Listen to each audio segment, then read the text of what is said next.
যোৰহাটৰ বিশিষ্ট সমাজকৰ্মী ৰূপা দাসৰ বিশেষ পদক্ষেপ শাৰীৰিকভাৱে সক্ষম কেইবাগৰাকীও ব্যক্তিক প্ৰদান কৰিলে এদিনৰ খাদ্য সামগ্ৰীৰ লগতে গৰম কাপোৰ তিয় সমষ্টিৰ অন্তৰ্গত তথা যোৰহাট জিলাৰ এগৰাকী সমাজ সচেতন ব্যক্তি তথা সমাজকৰ্মী ৰূপা দাস বিভিন্ন সময়ত নিজৰ গাঁঠিৰ ধন ভাঙি বহু অসহায় ব্যক্তিক সহায়ৰ হাত আগবঢ়াই আহিছে ৰূপা দাসে আজি তেওঁ যোৰহাটৰ ভিন্ন প্ৰান্তৰ কেইবাগৰাকীও শাৰীৰিকভাৱে সক্ষম ব্যক্তিক নিজৰ গাঁঠিৰ ধনেৰে প্ৰদান কৰিলে এদিনৰ খাদ্য সামগ্ৰীৰ লগতে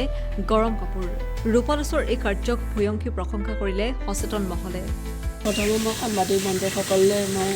শুভেচ্ছা আৰু অভিনন্দন জনাইছোঁ মোৰ এটা আশা আছিলে যে মই যিখিনি প্ৰতিবন্ধী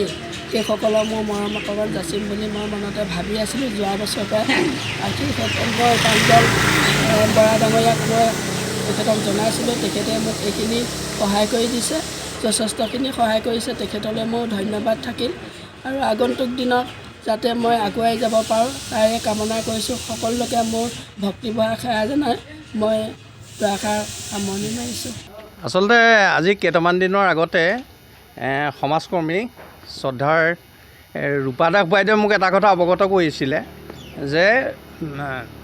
বিশেষভাৱে সক্ষম আমাৰ মানুহখিনিক আচলতে বিশেষভাৱে সক্ষম বুলি কোৱা হয় যে তেখেতে অকণমান কিবা এটা তেখেতৰ আন্তৰিক ভাৱ এটা লৈ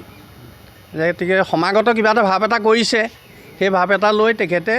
আমাক কিছু মৰম দিব খুজিছিলে আৰু সেই কথা মোক অৱগত কৰিছিলে আৰু সেই মই মোৰ ভাই বন্ধুসকলক মানে সেই কথা ক'লোঁ আৰু সেই অনুযায়ী আজি আমি একত্ৰিত হৈছোঁ আৰু তেখেতে আমাৰ চৰণ চুই আশীষ বিচাৰিছে আৰু মই আশাবাদী যে তেখেতৰ যি আশাৰে আমাক আজি এই আন্তৰিকভাৱে সেৱা জনাইছে সেই সেৱা তেখেতৰ ফলৱতী হওক তেখেতক ভগৱন্তই দীৰ্ঘায়ু দিয়ক আৰু এটা ভাল বাৰ্তা তেখেতে পাব বুলি আমি আমাৰ দিব্যাংগ সমাজখনৰ হৈ আশা কৰিছোঁ যোৰহাটৰ পৰা বিকি নেওগ নিউজ ডেস্ক ৰিপৰ্ট